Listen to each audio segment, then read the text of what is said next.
అప్పటికీ కేసీఆరే చెప్పాడు నాకు బిడ్డని ఎట్లా చేస్తున్నారు బెదిరిస్తున్నారని. ఇంకా అంత మించి కోర్టులో ఉంది. ఇప్పుడు ఏదైనా మాట్లాడారు అనుకోండి కోర్టులో అదే చెప్తారు. ఇంకోటి అక్కడ ఏమైంది, ఆధారాలతో సహా చూపించింది సిబిఐ. ఆధారాలతో సహా సిబిఐ చూపించాక ముందు దాని గురించి ఎంత తక్కువ మాట్లాడితే అంత బెటర్. అందుకే ఇష్యూస్ డైవర్ట్ చేసి వేరే వేరే టాపిక్లు మాట్లాడుతున్నారు. కానీ బీఆర్ఎస్ రాజకీయ భవిష్యత్తు మీద నీళ్ళు అలుముకుంటున్నాయి. దానికే ఈ తరహా విశ్లేషణలు బయటకు వస్తున్నాయి. విలీనం అయిపోద్దేమో, కలిపేస్తారేమో. ఒక కారణంగా వచ్చిందండి, మన పార్లమెంట్ ఎన్నికల్లో సున్నాకి పడిపోవడంతో వచ్చింది. ఇంకోటి ఏంటంటే రాజ్యసభ సభ్యులుని క్రిందటిసారి చంద్రబాబు ఎట్లయితే పంపించేశాడో అట్లా పంపించి చేసుకుంటాడు. కేసీఆర్ కూడా బీజేపీతో సయోధ్య చేసుకుంటాడు.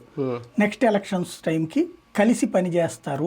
ఇక్కడ బీజేపీ తెలుగుదేశం ఎట్లాగో అట్లాగా అన్నటువంటి అది నిజమో కాదు కాలం డిసైడ్. అంటే ఇంకొక కోణం కూడా, ఇంకొక 10 మంది ఎంతమందో సిద్ధంగా ఉన్నారు కాంగ్రెస్లోకి వెళ్ళిపోవడానికి. అంటే కాంగ్రెస్ నేతలే చెప్తున్నారు. నిజంగా అదే కనుక జరిగితే ఇంకేంటి బీఆర్ఎస్ పరిస్థితి రాష్ట్రంలో? ఏముంది, వెళ్ళిపోతారు. ఇప్పుడు ఇంత ముందు కాంగ్రెస్ వాళ్ళు అందరూ దీంట్లోకి వచ్చారు, మరి కాంగ్రెస్ అధికారంలోకి రాలేదా? అది ఆయారాం గయారాం కల్చర్ తెలంగాణలో సహజం. అంటే దాని మీద పార్టీల భవిష్యత్తు డిసైడ్ అయ్యి ఉండదా? రేపు వచ్చింది కాంగ్రెస్ అధికారంలోకి అంటున్నా. 2 సార్లు 2/3 చీల్చేశాడు. అవును, 2 సార్లు కూడా.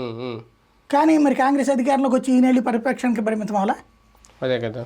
కాబట్టి అక్కడ దాన్ని బేస్ చేసుకుండానే అయిపోతుంది పని అనుకోవడానికి ఏమి ఉండదు.